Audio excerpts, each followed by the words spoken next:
Août 1939, pour la deuxième fois en 20 ans, l'Europe est en guerre. D'un côté les Anglais et les Français, de l'autre, l'Allemagne nazie et l'Italie fasciste. Pour les nationalistes arabes, c'est l'heure du choix. Le nazisme a beaucoup fait la cour aux nationalistes arabes, que ce soit du Moyen-Orient ou du Maghreb, bien entendu, puisque le nazisme se présentait comme étant le libérateur de leur oppresseur. Donc il a joué sur plusieurs registres, mais il n'y a pas eu de position clairement affichée pro-nazisme. Il y en a eu quelques-uns, mais c'est resté, somme toute, assez isolé. Ceux qui avaient courte vue ne pouvaient qu'être fascinés par l'Allemagne, et beaucoup ont marché dans ce sillage-là. L'ennemi de mon ennemi est mon ami.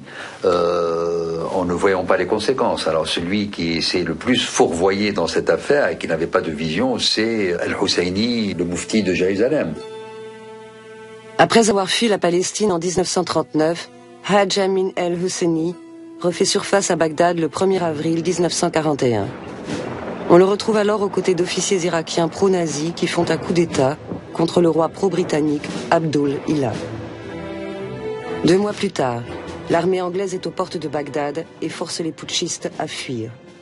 C'est à ce moment-là que les Juifs de la ville sont victimes d'un massacre, le Farhoud.